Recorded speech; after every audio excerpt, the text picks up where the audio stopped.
আদম আলাইহিস সালামের সৃষ্টি। আল্লাহ তাআলা ইরশাদ করেন, নিশ্চয়ই আমি মানুষ সৃষ্টি করেছি গন্ধযুক্ত শুকনো ঠনঠনা মাটি থেকে, এবং এর আগে জিন সৃষ্টি করেছি গরম আগুন থেকে। স্মরণ করুন, যখন আপনার রব ফেরেশতাগণকে বললেন, আমি গন্ধযুক্ত কাদার শুকনো ঠনঠনা মাটি থেকে মানুষ সৃষ্টি করছি। অতঃপর যখন আমি তাকে ঠিকঠাক মতো গঠন করলাম এবং তার মধ্যে আমার পক্ষ থেকে রূহ সঞ্চার করে দিলাম, তখন ফেরেশতাগণ তার প্রতি সিজদা বনত হল। তখন ফেরেশতাগণ সকলেই একত্রে সিজদা করল, কিন্তু ইবলিস ছাড়া। সে সিজদাকারীদের দলে শামিল থেকে অস্বীকার করল। সূরা হিজর আয়াত ২৬ থেকে ৩১। আল্লাহ তাআলা হযরত আদম আলাইহিস সালামকে মাটি দিয়ে সৃষ্টি করেছেন। তার খামির প্রস্তুত হবার আগেই আল্লাহ তাআলা ফেরেশতাদের জানালেন, মাটি দিয়ে এক মাখলুক পয়দা করবেন, যার নাম হবে বাসার, মানুষ, এবং সে মাখলুক পৃথিবীতে আল্লাহর প্রতিনিধিত্ব করার সম্মান লাভ করবে। এ প্রসঙ্গে আল্লামা বাগাবী বর্ণনা করেন, আল্লাহ তাআলা প্রথমে আসমান, জমিন, ফেরেশতা ও জিনদের সৃষ্টি করেন, আর ফেরেশতাদের আসমানে এবং জিনদের জমিনে বসবাস করার নির্দেশ দেন। তখন জিনরা এক লম্বা সময় ধরে পৃথিবীতে বসবাস করে। এরপর তাদের মধ্যে আল্লাহর ইবাদতের পরিবর্তে হিংসা, বিদ্বেষ ও দাঙ্গা হাঙ্গামা ছড়িয়ে পড়ে। তারা পরস্পরে মারামারি, কাটাকাটি ও খুন খারাবি চালাতে থাকে। তখন আল্লাহ তাআলা ওই সব দাঙ্গা হাঙ্গামাকারী থেকে পৃথিবীকে মুক্ত করার জন্য ফেরেশতাদের একটি দলকে পৃথিবীতে পাঠান। ওই সকল ফেরেশতাকেও অনেকের মতে জিন বলা হতো। তারা ছিলেন জান্নাতের রক্ষণাবেক্ষণকারী। তাদের নাম ছিল জিন। তাদের নেতা ছিল ইবলিস। সে ছিল তাদের সর্দার ও সবার চেয়ে বড় জ্ঞানী। আল্লাহ তাআলার হুকুমে সেই সকল ফেরেশতাগণ পৃথিবীতে আসলেন এবং জিনদেরকে পাহাড় জঙ্গলে তাড়িয়ে দিলেন, আর নিজেরা পৃথিবীতে বসবাস শুরু করলেন। আল্লাহ তাআলা তাদের উপর আল্লাহর ইবাদত হালকা করে দিলেন। আল্লাহ তাআলা ইবলিসকে পৃথিবী ও এর নিকটবর্তী আসমানের রাজত্ব ও জান্নাতের রক্ষণাবেক্ষণের দায়িত্ব দিলেন। তাই সে কখনো জমিনে, কখনো আসমানে এবং কখনো জান্নাতে দায়িত্ব পালন করে আল্লাহর ইবাদত করত। এই উচ্চ পদমর্যাদার দরুন ইবলিসের মধ্যে অহংকার সৃষ্টি হল। সে মনে মনে বলল, আমাকে আল্লাহ তাআলা এই রাজত্ব ও মর্যাদা দান করার কারণ হল আমি সমস্ত ফেরেশতার সর্দার ও গুরু। প্রথম মানব আদম আলাইহিস সালামকে সৃষ্টি করার আগে আল্লাহ তাআলা সেই সকল ফেরেশতাদেরকে সম্বোধন করে বলেন, আমি পৃথিবীতে প্রতিনিধি সৃষ্টি করছি। আল্লামা বাগাবী এর উক্ত বর্ণনা থেকে বোঝা যায়, ইবলিস ছিল মূলত ফেরেশতা। আল্লাহ তাআলা ইরশাদ করেন, অর্থ ফেরেশতাগণ সকলে একসাথে সিজদা করল, ইবলিস ছাড়া। এই আয়াতের ইস্তিসনা থেকেও এটাই বোঝা যায়, কেননা তাদের দলে শামিল না হলে তাদের থেকে ইস্তিসনা করা হলো কেন? তবে হযরত হাসান বসরি সহি সনদের ভিত্তিতে বর্ণনা করেছেন, ইবলিস ছিল মূলত জিনদের অন্তর্ভুক্ত। ফেরেশতাদের সোহবতে সে বড় আবেদ বনে গিয়েছিল এবং ফেরেশতাদের সাথেই সে মিলেমিশে থাকত। এজন্য হযরত আদম আলাইহিস সালামকে সিজদা করার হুকুম তার উপরও আরোপিত হয়েছিল। এছাড়াও পবিত্র কুরআনের ওপর এক আয়াত ও বিভিন্ন সহি হাদিস দিয়ে হযরত হাসান বসরির মতটি মজবুত বলে প্রমাণিত হয়। আল্লাহ তাআলা যখন ইবলিস ও ফেরেশতাগণকে আদম আলাইহিস সালামকে সিজদা করার আদেশ দিলেন, তখন ইবলিস অহংকারবশত তা করতে অস্বীকার করল। আদম আলাইহিস সালামকে সৃষ্টির ব্যাপারে ফেরেশতাগণের অভিমত। আল্লাহ তাআলা মানবজাতির সৃষ্টির সূচনায় হযরত আদম আলাইহিস সালামকে সৃষ্টি করার বিষয়টি ফেরেশতাগণের সামনে উপস্থাপনের ঘটনাটি পবিত্র কোরআনে বিশদভাবে উল্লেখ করেছেন। আল্লাহ তাআলা ইরশাদ করেন, যখন আপনার প্রতিপালক ফেরেশতাগণকে বললেন, নিশ্চয়ই আমি পৃথিবীতে খলিফা অর্থাৎ প্রতিনিধি সৃষ্টি করতে যাচ্ছি, তখন ফেরেশতাগণ বললেন, আপনি কি পৃথিবীতে এমন কাউকে সৃষ্টি করবেন যে পৃথিবীতে দাঙ্গাহাঙ্গামা করবে এবং রক্তপাত ঘটাবে? অথচ আমরা তো আপনার গুণ কীর্তন ও পবিত্রতা বর্ণনা করেই চলছি। তিনি বললেন, নিঃসন্দেহে আমিই জানি যা তোমরা জানো না। সূরা বাকারা আয়াত ৩০। উল্লিখিত আয়াতে বলা হয়েছে, আল্লাহ তাআলা ফেরেশতাগণ থেকে পরীক্ষা নেয়ার জন্য স্বীয় ইচ্ছা প্রকাশ করেন যে আমি আদম আলাইহিস সালামকে সৃষ্টি করে বিশ্বে তার খিলাফত প্রতিষ্ঠা করতে চাই। এতে ইঙ্গিত ছিল যে তারা যেন এ ব্যাপারে নিজেদের অভিমত ব্যক্ত করেন। কাজেই ফেরেশতাগণ অভিমত প্রকাশ করলেন যে মানবজাতির মাঝে অনেক লোক হবে যারা শুধু বিশৃঙ্খলা সৃষ্টি করবে এবং রক্তপাত ঘটাবে। সুতরাং মানুষের উপর খিলাফত ও শৃঙ্খলা বিধানের দায়িত্ব দেওয়ার কারণ ফেরেশতাদের পুরোপুরি বুঝে আসে নাই, বরং এর পরিবর্তে এ দায়িত্ব পালনের জন্য ফেরেশতাগণ নিজেদেরই যোগ্যতম বলে মনে করলেন।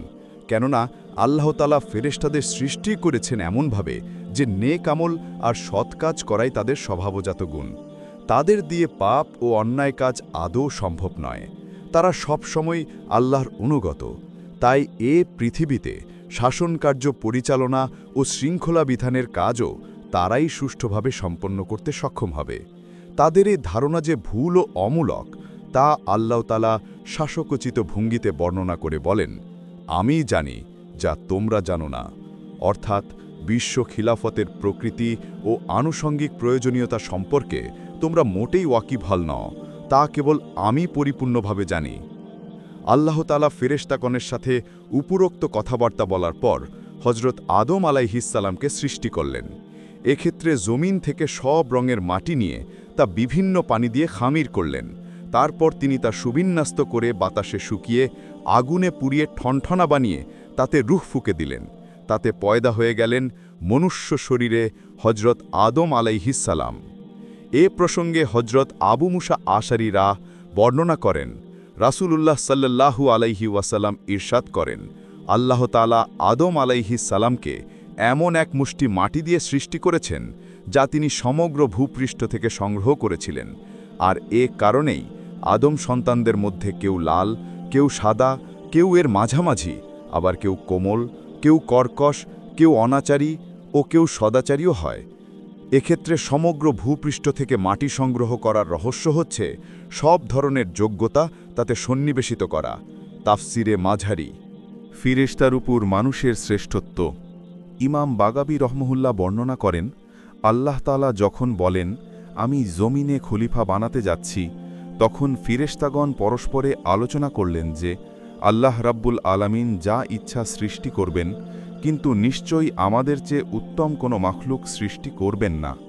আর যদি কোনো মাখলুক আমাদের চেয়ে উৎকৃষ্ট সৃষ্টিও করেন, তবু জ্ঞানের দিক দিয়ে আমরা তাদের চেয়ে শ্রেষ্ঠ থাকব নিশ্চয়ই। কেননা প্রথমত আমরা তাদের আগে সৃষ্টি হয়েছি, এবং দ্বিতীয়ত আমরা এমন সব আশ্চর্য ঘটনা দেখেছি যা তারা দেখেনি। তখন আল্লাহ তাআলা তাদের উপর মানুষের শ্রেষ্ঠত্ব প্রকাশ করার ব্যবস্থা করেন। এ ব্যবস্থা সম্পর্কে সূরা বাকারায় বিস্তারিত বর্ণনা করা হয়েছে। আল্লাহ তাআলা ইরশাদ করেন, আদম আলাইহিস সালামকে যাবতীয় বস্তুর নাম শিক্ষা দিলেন। তারপর সেগুলোকে ফিরেশতাগণের সামনে উপস্থাপন করলেন এবং বললেন, তোমরা এসবের নাম আমাকে বলে দাও যদি তোমরা সত্যবাদী হও। ফিরেশতাগণ বললেন, আপনি অতি পবিত্র। আপনি আমাদের যা শিক্ষা দিয়েছেন তা ছাড়া আমাদের কোনো জ্ঞানই নেই। নিশ্চয়ই আপনিই প্রকৃত জ্ঞানবান ও প্রজ্ঞাময়। আল্লাহ তাআলা বললেন, হে আদম, তাদের এগুলোর নাম বলে দাও। সঙ্গে সঙ্গে যখন আদম আলাইহিস সালাম তাদের সেগুলোর নাম বলে দিলেন, তখন আল্লাহ তাআলা বললেন, আমি কি তোমাদের বলিনি যে আমি আসমান ও জমিনের যাবতীয় অদৃশ্য বস্তু সম্বন্ধে নিশ্চিতভাবে অবহিত, এবং তোমরা যা ব্যক্ত করো বা গোপন রাখো আমি সবই জানি। সূরা বাকারা আয়াত 31-33। হযরত আদম আলাইহিস সালামকে আল্লাহ তাআলা কোন কোন বস্তুর নাম শিক্ষা দিয়েছিলেন, এ ব্যাপারে তাফসিরকারদের থেকে কয়েকটি মত বর্ণিত আছে। অধিকাংশ মুফাসসির বলেন, সারা বিশ্বের সমস্ত মাখলুকের নাম শিক্ষা দিয়েছিলেন। হযরত আবদুল্লাহ ইবনে আব্বাস রাদিয়াল্লাহ, মুজাহিদ ও কাতাদা রহমহুল্লাহ বলেন, যাবতীয় বস্তুর নাম শিক্ষা দিয়েছিলেন, এমনকি বড় পেয়ালা ও ছোট পেয়ালার নামও শিখিয়েছিলেন। অনুরূপ কেউ কেউ বলেন, পৃথিবীতে যা আগে হয়েছে এবং যা কিয়ামত পর্যন্ত হবে সব কিছুর নাম শিক্ষা দিয়েছিলেন। হযরত রাবি ইবনে আনাস রহমহুল্লাহ বলেন, তাকে ফিরেশতাগণের নাম শিক্ষা দেওয়া হয়েছিল। কেউ কেউ বলেন, তার সন্তান সন্ততির নাম শিক্ষা দেওয়া হয়েছিল। আবার কেউ কেউ এই মতো ব্যক্ত করেছেন যে আদম আলাহিসাল্লামকে সকল বস্তুর নাম ও গুণাবলীর শিক্ষা দেওয়া হয়েছিল। তেমনিভাবে কারো কারো অভিমত হল আল্লাহ তাআলা আদম আলাহিসাল্লামকে সমস্ত ভাষা শিক্ষা দিয়েছিলেন। এ কারণেই আদম সন্তানরা বিভিন্ন ভাষায় কথা বলে। তাফসিরে মাঝহারি। সার কথা, আল্লাহ তাআলা এভাবে ফিরেশতাদের সামনে হজরত আদম আলাইহিসসালামের শ্রেষ্ঠত্ব এবং জ্ঞানের ক্ষেত্রে তার অনন্য মর্যাদার বিষয়টি চাক্ষুষভাবে প্রমাণিত করলেন এবং বললেন, বিশ্ব খেলাফতের জন্য পৃথিবীতে যত সৃষ্ট জিনিস রয়েছে এর নাম, গুণাবলী, বিস্তারিত অবস্থা ও যাবতীয় লক্ষণ সম্পর্কে সম্পূর্ণ জ্ঞান থাকা একান্ত আবশ্যক। বস্তুত তোমাদের মধ্যে এ ধরনের যোগ্যতা ও গুণাবলী নেই, কিন্তু আদমের মধ্যে সেই গুণাবলী আছে। আল্লামা বাগাবী রহমহুল্লাহ হজরত আবদুল্লাহ ইবনে আব্বাস রাদিয়াল্লাহ থেকে বর্ণনা করেন, হজরত আদম আলাইহিসসালামের আত্মাহীন দেহ মক্কা ও তায়েফের মাঝখানে রাখা ছিল। তখন ইবলিস সেখান দিয়ে যাওয়ার সময় বলেছিল, একে কেন সৃষ্টি করা হয়েছে? এরপর সে তার সঙ্গী ফেরেশতাদের বলল, যদি তাকে তোমাদের চেয়ে উত্তম বানানো হয় এবং তোমাদের তার আনুগত্য করার নির্দেশ দেওয়া হয়, তবে তোমরা কি করবে? ফেরেশতাগণ সবাই একস্বরে বললেন, আমরা আমাদের রবের হুকুম মেনে নিব। ইবলিস তখন মনে মনে বলল, আল্লাহর কসম, আমাকে যদি তার উপর ক্ষমতাবান করা হয় তবে আমি তাকে ধ্বংস করে ছাড়ব, আর যদি তাকে আমার উপর ক্ষমতাবান করা হয় তাহলে আমি অবশ্যই তাকে অমান্য করব। এদিকে ইঙ্গিত করেই আল্লাহ তাআলা আদম আলাইহিসসালামের শ্রেষ্ঠত্ব প্রকাশের পর ফেরেশতাদের বলেন, আমি জানি যা তোমরা প্রকাশ করছ এবং যা তোমরা লুকিয়েছিলে। সূরা বাকারা আয়াত 33। অর্থাৎ ফেরেশতাগণ যে আমার আনুগত্য প্রকাশ করেছে তা আমি জানি, আর শয়তান যে বিদ্রোহ ও অবাধ্যতা তার মনের মধ্যে লুকিয়ে রেখেছে সে সম্পর্কেও আমি অবগত। আদম আলাইহিসসালামকে সিজদার নির্দেশ এবং ইবলিসের অবাধ্যতা। হজরত আদম আলাইহিসসালামের মাঝে যেহেতু ফেরেশতা ও জিন উভয় সম্প্রদায়ের যাবতীয় জ্ঞানের সমাহার ঘটেছিল, সুতরাং উভয় সম্প্রদায়ের উপর তার শ্রেষ্ঠত্ব ও উচ্চ পদমর্যাদা দিবালোকের ন্যায় সুস্পষ্ট ছিল।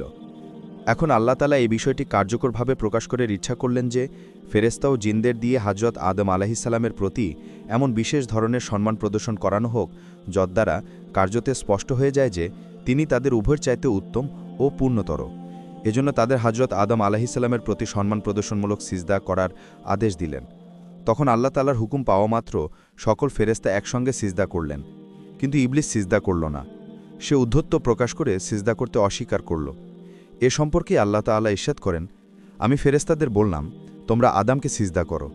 তখন তারা সবাই সিজদা করল, ইবলিস ছাড়া।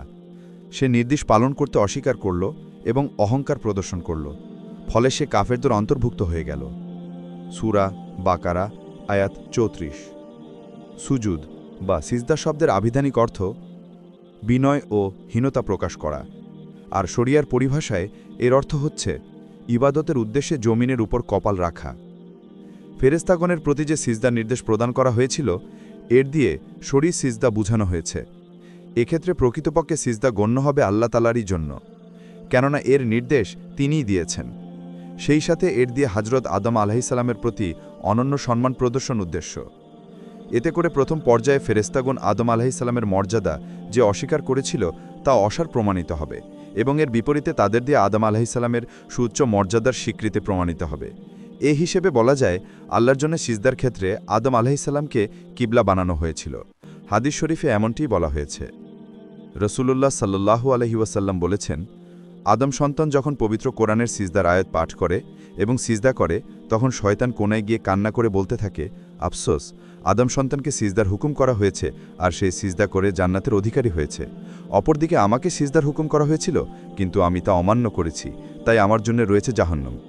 এই ব্যাখ্যা অনুসারে উসজুদু লি আদামা এর লি অর্থ জন্য শব্দটি ইলা অর্থ দিকে এর অর্থ দিবে। এতে অর্থ হবে আদমর দিকে ফিরে আমাকে সিজদা করো। অথবা আয়াতটির তাবির এভাবেও করা যায় যে ফেরেশতাদের তরফ থেকে যেহেতু বাহ্যিকভাবে আদম আলাইহিসসালামকে সৃষ্টি করার জন্য আপত্তি প্রকাশ পেয়েছিল, তাই তাওবা হিসাবে তাদের ওপর একটি সিজদা ওয়াজিব হয়েছে। আর ওই সিজদার মূল কারণ আদম আলাইহিসসালাম হওয়ার দরুন বলা হয়েছে। এই ব্যাখ্যানুসারে আয়াতের অর্থ হবে আদমের কারণে আমাকে সিজদা করো। তখন লি আদামা এর লি হরফটি কারণমূলক অব্যয় হবে।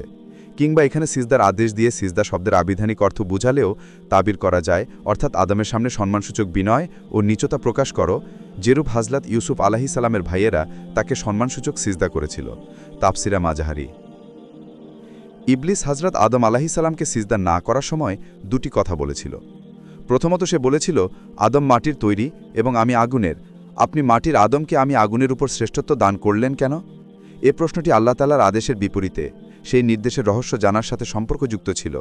কোনো আদিষ্ট ব্যক্তির এরূপ প্রশ্ন করার অধিকার নেই। আল্লাহ তাআলার পক্ষ থেকে আদিষ্ট ব্যক্তির যে রহস্য অনুসন্ধানের অধিকার নেই, এ কথা বলাই বাহুল্য। কারণ দুনিয়াতে স্বয়ং মানুষ তার চাকরকে এই অধিকার দেয় না যে সে তার চাকরকে কোনো কাজ করতে বলবে এবং চাকর সেই কাজটি করার পরিবর্তে মালিককে প্রশ্ন করবে, এর রহস্য কী?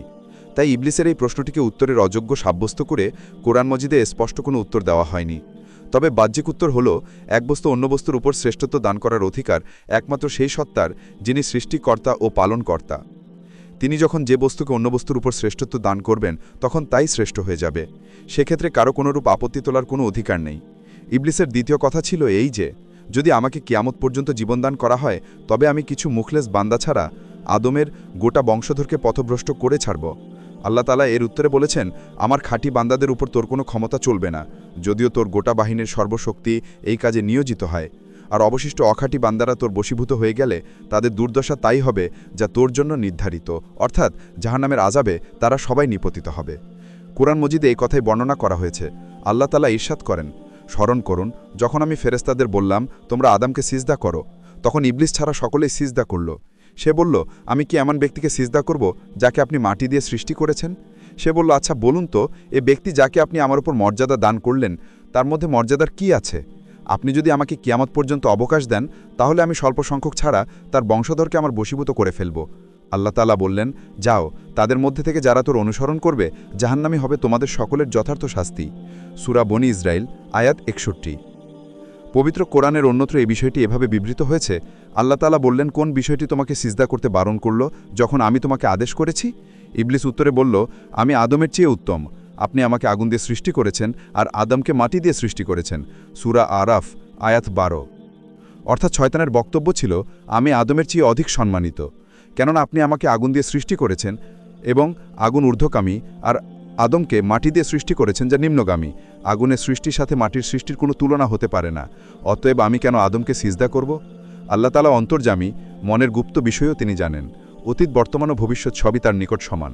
ইবলিসের মনের অবস্থা তিনি সবই জানতেন, তবুও পরীক্ষার জন্য এবং সর্বসম্মুখে তার জবাব প্রকাশ করানোর জন্য ইবলিস শয়তানকে উক্ত প্রশ্ন করেছেন।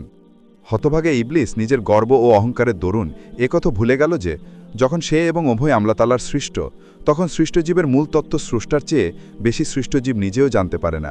শয়তান নিজের আত্মগরিমা ও অহংকারের কারণে এই কথাটি বুঝতেই পারল না যে ইজ্জত সম্মান কখনো ওই জিনিসের উপর নির্ভর করে না যা দিয়ে সে তৈরি, বরং ইজ্জত সম্মান নির্ভর করে ওই সমস্ত গুণের উপর যা বানানেবালা বানানোর পর ওই জিনিসের মধ্যে দিয়েছেন। শয়তানের জবাব যেহেতু অহংকার ও গর্বের মূর্খতা প্রসূত ভিত্তির উপর স্থাপিত ছিল, তাই আল্লাহ তাআলা তাকে স্পষ্ট বলে দিলেন, মূর্খতাজনিত গর্ব ও অহংকার তোকে এত অন্ধ করে দিয়েছে যে তুই নিজের স্রষ্টার হকও ভুলে গেছিস। সে কারণে আমার নির্দেশে আপত্তি উত্থাপন করেছিস, যা এই কথা প্রমাণ করছে যে আমি আল্লাহ তোকে যে আদেশ করেছি তা আমার আল্লাহর অন্যায় হয়েছে। আমাকে আল্লাহকে দোষী প্রমাণ করার মতো বেয়াববি আর দুঃসাহস তোর দ্বারা প্রকাশ পেয়েছে। এ কথা বুঝতে পারলি না যে তোর মূর্খতা তোকে আসল তথ্য বুঝতে অক্ষম অপারস বানিয়ে দিয়েছে। অতএব তুই এখন এই অবাধ্যচারণের জন্য চিরস্থায়ী ধ্বংসের উপযুক্ত হয়েছিস এবং এটাই তোর কাজের উপযুক্ত বিনিময়। সুতরাং তুই এই জান্নাত থেকে অপমানিত ও লাঞ্ছিত অবস্থায় বের হয়ে যা এবং তোর নিজের ও তোর অনুসারীদের পরিণতি হিসাবে চিরস্থায়ী অভিশাপ ও জাহান্নামের অপেক্ষায় থাক। পবিত্র কোরআনে এ বিষয়ে ব্যক্ত করা হয়েছে। আল্লাহ তাআলা বললেন, তুই এখান থেকে নেমে যা, এখানে থেকে তুই অহংকার করবি তা হতে পারে না। সুতরাং বের হয়ে যা, তুই নিকৃষ্টদের অন্তর্ভুক্ত হয়ে গেলি। সূরা আরাফ, আয়াত 13। ইবলিস যখন দেখল বিশ্বপালনকারীর আদেশ অমান্য করা, গর্ব ও অহংকার করা এবং আল্লাহ তাআলার প্রতি অন্যায় আদেশদানের দোষ আরোপ করার মতো অপরাধগুলো তাকে আল্লাহ রাব্বুল আলামিনের রহমতের দরবার থেকে বিতাড়িত ও বেহিষ্ট থেকে বঞ্চিত করে দিয়েছে, তখন সে অনুতপ্ত ও লজ্জিত হয়ে তাওবা ইস্তেগফার করার পরিবর্তে দুঃসাহস দেখিয়ে আল্লাহ তাআলার নিকটে দাবি জানালো যে কিয়ামত পর্যন্ত আমাকে, অর্থাৎ আমার শয়তানি কার্যক্রম চালানোর জন্য অবকাশ দান করুন। এই লম্বা সময়টুকুর জন্য আমার আয়ু লম্বা করে দিন। আল্লাহ তাআলার হিকমতের চাহিদাও এটাই ছিল। সুতরাং তিনি ইবলিসের দাবি মঞ্জুর করলেন। এ পর্যায়ে সে আরেকবার নিজের শয়তানি স্বভাব জাহির করে বলল, আপনি যখন আমাকে আপনার দরবার থেকে বিতাড়িতই করে দিলেন, তখন যে আদমের কারণে এই অপমান ও লাঞ্ছনা আমার ভাগ্যে জুটল, আমি তার বংশধরকে পথভ্রষ্ট করব, তাদের পিছনে, সামনে, আশপাশে তথা চারদিক থেকে তাদের গুমরাহ করব এবং তাদের অধিকাংশকে আপনার অকৃতজ্ঞ ও নাফরমান বানিয়ে ছাড়ব। অবশ্য আপনার খাঁটি বান্দাদের পথভ্রষ্ট করতে আক্রমণ করেও কাবু করতে পারব না। তারা সম্পূর্ণরূপে সুরক্ষিত থাকবে। আল্লাহ তাআলা বললেন, তাতে আমার কোনো পরোয়া নেই। আমার সৃষ্টির বিধান, যেমন কর্ম তেমন ফল অটল থাকবে। সুতরাং যে যেমন কাজ করবে সে তেমন ফল ভোগ করবে। তাই যে আদম সন্তান আমার দিক থেকে মুখ ফিরিয়ে তোর রাস্তার অনুসরণ করবে সে তোরই সাথে জাহান্নামের আযাবের ভাগী হবে। পবিত্র কোরআনে এই বিষয়ে বিবৃত হয়েছে। বলল, আমাকে কিয়ামত পর্যন্ত অবকাশ দিন। আল্লাহ তাআলা বললেন, ঠিক আছে, তুই অবকাশপ্রাপ্তদের অন্তর্ভুক্ত। সে বলল, যেহেতু আপনি আমাকে গুমরাহ সাব্যস্ত করেছেন, তাই আমি অবশ্যই বনি আদমের জন্য আপনার সরল সঠিক পথে ওত পেতে বসে থাকব। তারপর আমি অবশ্যই তাদের কাছে আসব, তাদের সামনে, পিছনে এবং ডান ও বাম দিক থেকে, আর আপনি তাদের অধিকাংশকে শকরগুজার পাবেন না। আল্লাহ তাআলা বললেন, এখান থেকে বেরিয়ে যা, লাঞ্ছিত অপমানিত অবস্থায়। তাদের মধ্য থেকে যে কেউ তোর অনুসরণ করবে, আমি অবশ্যই তোদের সবাইকে দিয়ে জাহান্নাম পূর্ণ করব। সূরা আরাফ, আয়াত 14-18।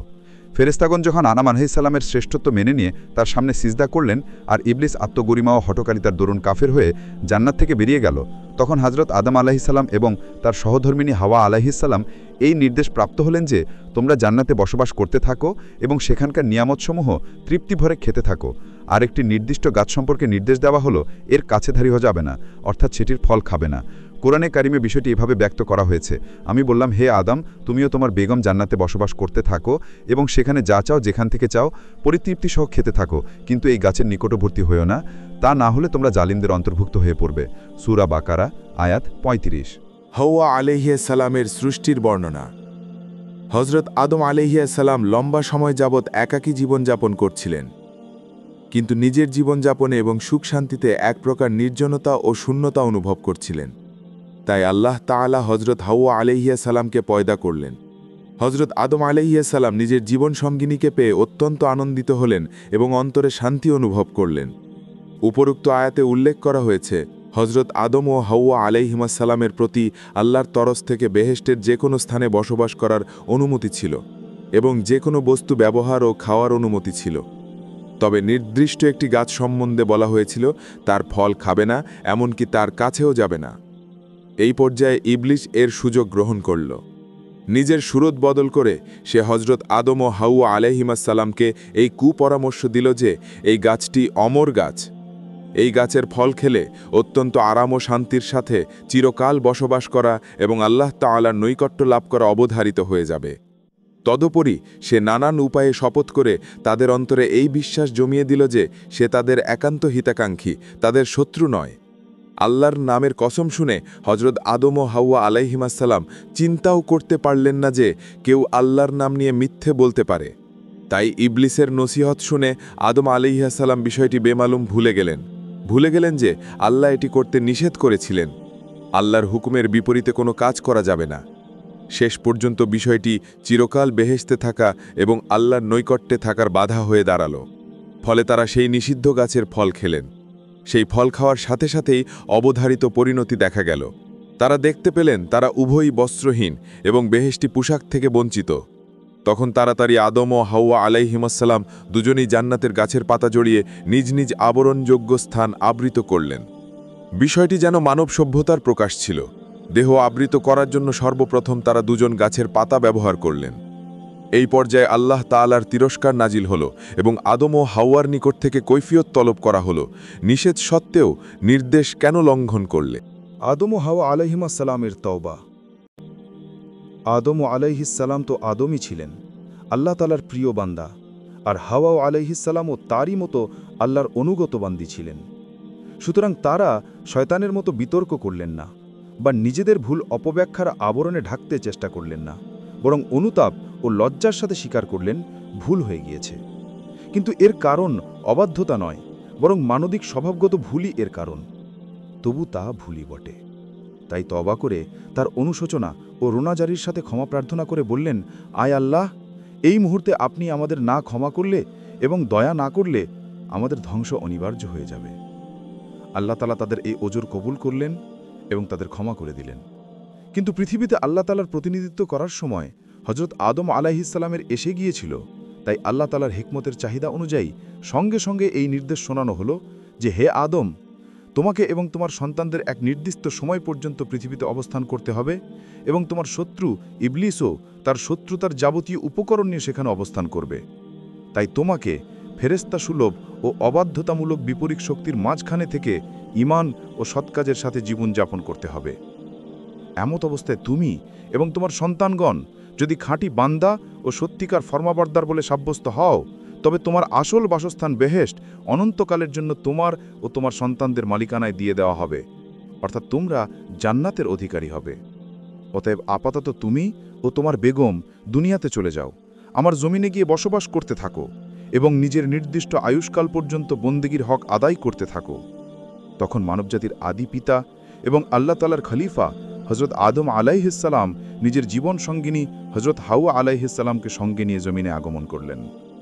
উপরোক্ত ঘটনাবলীর বর্ণনায় মহান আল্লাহ তাআলা ইরশাদ করেন, হে আদম, তুমি ও তোমার বেগম জান্নাতে বসবাস করো, অতঃপর সেখান থেকে যা ইচ্ছা খাও, তবে এই গাছের কাছে যেও না, তা না হলে তোমরা জালিমদের অন্তর্ভুক্ত হয়ে পড়বে। তারপর শয়তান তাদের উভয়কে প্ররোচিত করল, যাতে প্রকাশ করে দেয় তাদের সামনে তাদের লজ্জাস্থান, যা তাদের কাছে গোপন ছিল, এবং বলল, তোমাদের পালনকর্তা তোমাদের এই গাছ থেকে শুধু এই জন্য নিষেধ করেছেন যেন তোমরা ফেরেশতা হয়ে না যাও কিংবা অনন্ত জীবনের অধিকারী হয়ে না যাও। আর সে তাদের উভয়ের কাছে শপথ করে বলল, আমি অবশ্যই তোমাদের হিতকাঙ্ক্ষী একজন। এভাবে সে তাদের ধোঁকা দিয়ে বিভ্রান্ত করল। তারপর যখন তারা সেই গাছের ফল খেল, তখন তাদের লজ্জাস্থান তাদের সামনে প্রকাশ হয়ে পড়ল এবং তারা নিজেদের উপর বেহেশতের পাতা জড়াতে লাগলেন। তখন তাদের প্রতিপালক তাদের বললেন, আমি কি তোমাদের এই গাছ থেকে নিষেধ করিনি এবং বলিনি যে শয়তান তোমাদের প্রকাশ্য শত্রু? তারা উভয়ে বললেন, হে আমাদের পালনকর্তা, আমরা নিজেদের উপর জুলুম করেছি। যদি আপনি আমাদের ক্ষমা না করেন এবং আমাদের প্রতি দয়া না করেন, তবে অবশ্যই আমরা ক্ষতিগ্রস্তদের অন্তর্ভুক্ত হয়ে পড়ব। আল্লাহ তাআলা বললেন, তোমরা নেমে যাও, তোমরা একে অপরের শত্রু, আর পৃথিবীতে কিছুকালের জন্য তোমাদের বসবাস ও জীবিকার ব্যবস্থা রইল। তিনি বললেন, সেখানেই তোমরা জীবনযাপন করবে, সেখানেই তোমরা মৃত্যুবরণ করবে এবং সেখান থেকেই তোমাদের বের করে আনা হবে। সূরা আরাফ আয়াত ১৯ থেকে ২৫। আদম ও হাওয়া আলাইহিমাসসালামের তওবা কবুল। হজরত আদম ও হাওয়া আলাইহিমাসসালাম আল্লাহ তাআলার দরবারে তওবা করার পরে আল্লাহ তাআলা তাদের তওবা কবুল করলেন। কুরআন মজিদে তাদের এই তওবার কথা বিবৃত হয়েছে। আল্লাহ তাআলা ইরশাদ করেন, হজরত আদম তার পালনকর্তার কাছ থেকে কিছু বাণী শিখে নিলেন। তারপর আল্লাহ তাআলা তার প্রতি ক্ষমা পরবশ হলেন। নিশ্চয় তিনি মহা ক্ষমাশীল, অসীম দয়ালু। সূরা বাকারা আয়াত ৩৭। এই আয়াতে শুধু হজরত আদম আলাইহিসসালামের তওবা কবুল হওয়ার কথা উল্লেখ করা হয়েছে।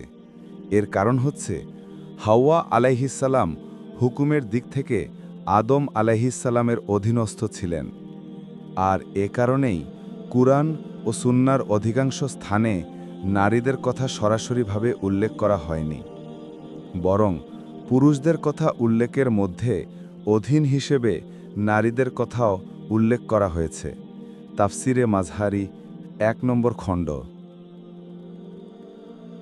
আল্লাহ তাআলার পক্ষ থেকে ক্ষমা ঘোষণার পরেও হজরত আদম আলাইহিসসালাম আল্লাহ তাআলার দরবারে কী পরিমাণ অনুতপ্ত ছিলেন, নিম্নবর্ণিত রেওয়ায়াতটি দিয়ে তা দিবালোকের মতো স্পষ্ট হয়ে ওঠে। হজরত আবদুল্লাহ ইবন আব্বাস রাদিয়াল্লাহ বর্ণনা করেন, হজরত আদম ও হাওয়া আলাইহিমাসসালাম ২০০ বছর কান্না করেন এবং ৪০ দিন পর্যন্ত কোনো কিছু না খেয়ে অনুশোচনা করতে থাকেন। তেমনিভাবে হজরত আদম আলাইহিসসালাম অনুশোচনাগ্রস্ত হয়ে ১০০ বছর পর্যন্ত হাওয়া আলাইহিসসালামের নিকটেও আসেননি। হজরত শাহর ইবন হাওশাব রাহমা বলেন, আমার কাছে খবর পৌঁছেছে যে হজরত আদম আলাইহিসসালাম আল্লাহর কাছে লজ্জিত হয়ে ৩০০ বছর পর্যন্ত মাথা ওঠাননি। আলোচিত ঘটনার কিছু গুরুত্বপূর্ণ বিষয়। ১. আদম আলাইহিসসালামকে সিজদা করার জন্য আল্লাহ তাআলা যে আদেশ দান করেছিলেন তা ফেরেশতাদের করেছিলেন, আর ইবলিস তো জিন জাতির সদস্য, ফেরেশতা জাতির অন্তর্ভুক্ত নয়। তাহলে ইবলিসকে কেন অবাধ্য সাব্যস্ত করা হলো এবং তার উপর কেন আল্লাহ তাআলার তিরস্কার ও অভিশাপ বর্ষিত হল? এই প্রশ্নের উত্তর হল, ইবলিস যে ফেরেশতাদের থেকে নয় তাতে কোনো সন্দেহ নেই। কেননা কুরআন মজিদে পরিষ্কার উল্লেখ রয়েছে ইবলিস জিন জাতির অন্তর্ভুক্ত ছিল, তারপর সে তার প্রতিপালকের নাফরমানি করল। সূরা কাহাফ আয়াত 50।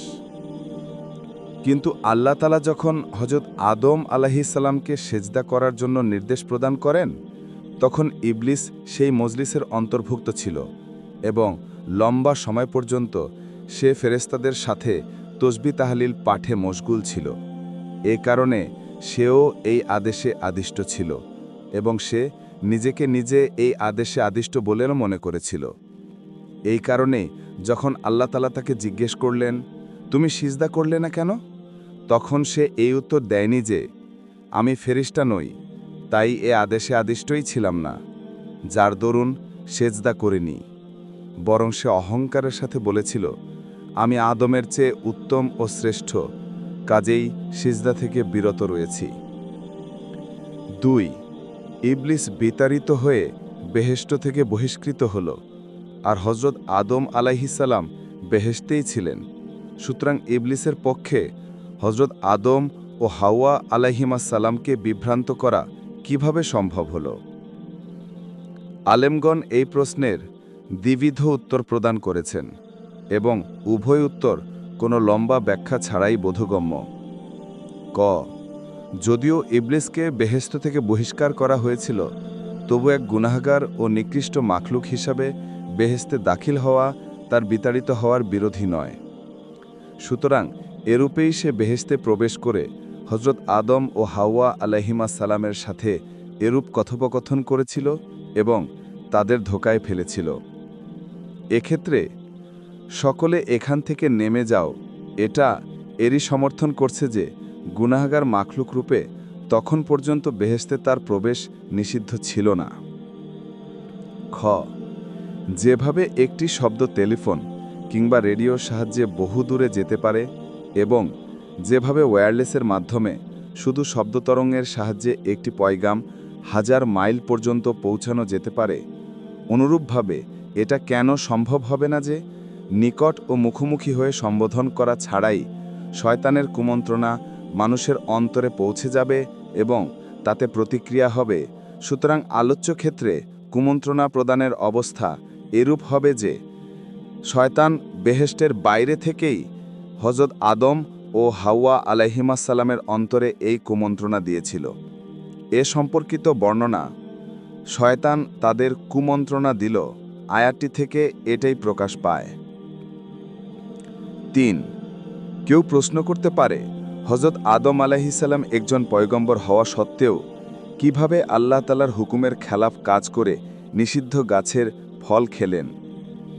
কুরআন মজিদে এই প্রশ্নের জবাব দেয়া হয়েছে। আল্লাহ তাআলা ইরশাদ করেন, আমি এর আগে আদমকে প্রতি নির্দেশ দান করেছিলাম, কিন্তু সে ভুলে গিয়েছিল। আমি তাকে ইচ্ছাকৃত অন্যায়কারী পাইনি। সূরা তহা আয়াত 115।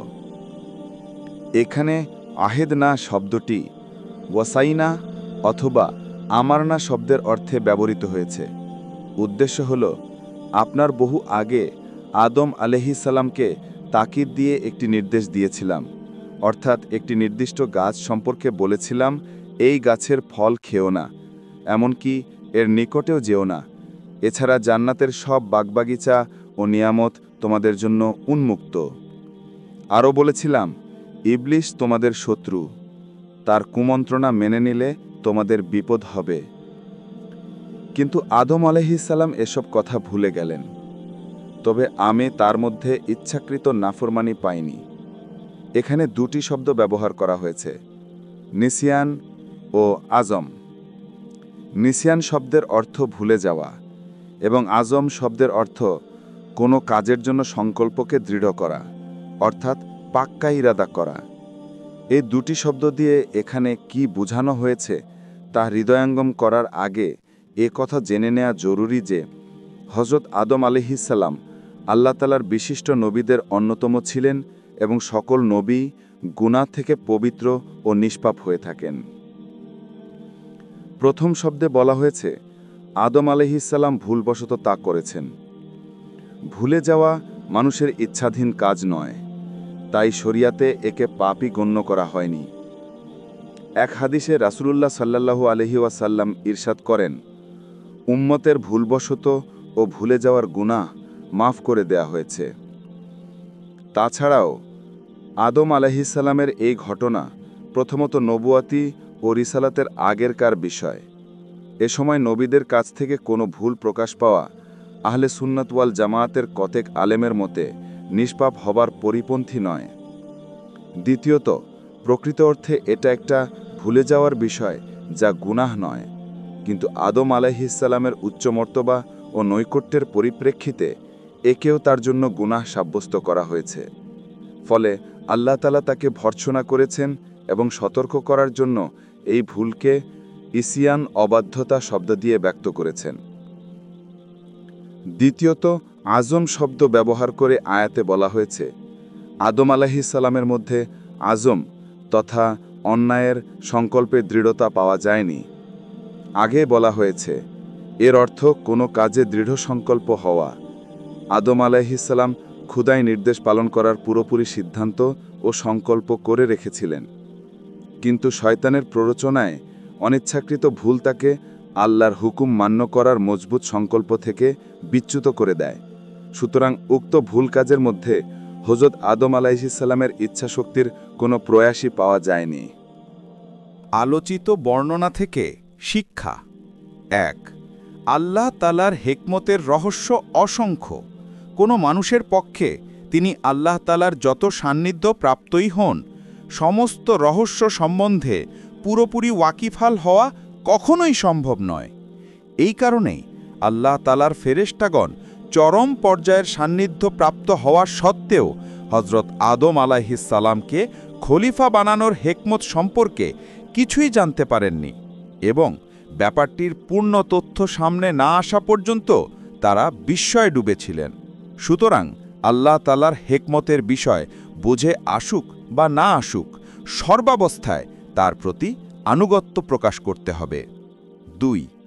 আল্লাহ তাআলার রহমতের দৃষ্টি ও তালাজ্জুহ যদি কোনো তুচ্ছ পদার্থের প্রতিও পড়ে যায়, তবে সে শ্রেষ্ঠতর মর্যাদায় এবং মহাসম্মানিত পদে অধিষ্ঠিত হতে পারে এবং অনন্য মহত্ব ও বুজুর্গি লাভ করতে পারে। আদম আলাইহিসসালামকে সৃষ্টি করার মূল উপাদান মাটির প্রতি লক্ষ্য করুন, তারপর আল্লাহ তাআলার প্রতিনিধিত্বের পথটির প্রতি দৃষ্টিপাত করুন, আর হযরত আদম আলাইহিসসালামের নবুয়তের পথটিও দেখুন। আল্লাহ তাআলার রহমতের তাওয়াজ্জুহ দিয়ে সেই সাধারণ মাটি হযরত আদম আলাইহিসসালামের পবিত্র দেহে এসে কত মর্যাদাবান হয়েছে। অবশ্য আল্লাহ তাআলার দয়াদৃষ্টি সেই ভাগ্যক্রমে হয় না, অথবা হিকমত শূন্য হয় না, বরং মাখলুক তার যোগ্যতা অনুযায়ী সেই রহমত প্রাপ্ত হয়। ৩. মানুষকে যদিও সর্বপ্রকারের বুজুর্গি দান করা হয়েছে এবং সে সর্বোচ্চ সম্মান ও মর্যাদা লাভ করেছে, তবু তার সৃষ্টিগত ও স্বভাবজাত দুর্বলতা নিজের জায়গায় আগের মতোই বহাল রয়েছে এবং মানব ও মনুষ্য সুলভ সেই সৃষ্টিগত দুর্বলতা তার মধ্যে অবশিষ্ট রয়েছে। এই মনুষ্য দুর্বলতাই ছিল যা আদম আলাইহিসসালামের উচ্চ মর্যাদা ও উচ্চপদ অর্জিত হওয়ার সত্ত্বেও তিনি ইবলিসের ধোঁকায় পড়ে যান। সুতরাং কোনো মানুষ যত বড় বুজুর্গই হন, নিজেকে ত্রুটিমুক্ত দাবি করা মানায় না এবং ঈমানি মৃত্যুর ব্যাপারে আশঙ্কামুক্ত হওয়া ঠিক নয়। ৪. অপরাজী হয়েও যদি মানুষের অন্তর তওবা ও অনুতাপের দিকে নিবিষ্ট হয়, তবে তার জন্য আল্লাহ তাআলার রহমতের দরজা বন্ধ থাকে না। অবশ্য খাঁটি তওবা ও সত্যিকারের অনুতাপ শর্ত। হযরত আদম আলাইহিসসালামের ভুল ত্রুটি যেমন এই তওবা ও অনুতাপের ফলে মাগফেরাত লাভ করেছে, তদ্রূপ তার সকল বংশধরের জন্য এই ক্ষমা ও রহমতের জগৎ খুবই প্রশস্ত। যেমন আল্লাহ তাআলা ইরশাদ করেন, হে রাসূল, আপনি বলে দিন, আল্লাহ তাআলা বলছেন, হে আমার বান্দাগণ, যারা নিজেদের নফসের ব্যাপারে সীমা লঙ্ঘন করেছ, অর্থাৎ গুনাহের কাজ করে নফসের উপর জুলুম করেছ, তোমরা আল্লাহর রহমত থেকে নিরাশ হও না। আল্লাহ তাআলা তোমাদের সব গুনাহ ক্ষমা করে দিবেন। নিঃসন্দেহে তিনি খুবই ক্ষমাশীল ও দয়ালু। সূরা জুমারের আয়াত 53। 5 আল্লাহর দরবারে বেয়াদবি করা ও বিদ্রোহী হওয়া যাবতীয় নেকি ও সৎকাজ ধ্বংস করে দেয় এবং স্থায়ী অপমান ও ক্ষতির কারণ হয়ে দাঁড়ায়। এ বিষয়ে ইবলিসের ঘটনাটি বড় উপদেশমূলক। আল্লাহর রাব্বুল আলামিন আমাদের সকলকে আলোচিত কাহিনী থেকে শিক্ষা অর্জন করে অহংকার ও আত্মগরিমামূলক কার্যকলাপ থেকে বেঁচে থেকে তার অনুগত বান্দা হওয়ান তৌফিক দান করুন। আমিন। আমাদের ভিডিও দেখে ঈমানকে দৃঢ় করুন। লাইক, কমেন্ট, শেয়ার ও সাবস্ক্রাইব করে অন্যদেরও উপকৃত করুন। শেষ পর্যন্ত পাশে থাকুন এবং মন্তব্যে আপনার মতামত শেয়ার করুন। ইসলামিক জ্ঞান অর্জনে আমাদের এই ইসলামিক এডুকেশন স্কোয়াড চ্যানেলটি সাবস্ক্রাইব করতে ভুলবেন না।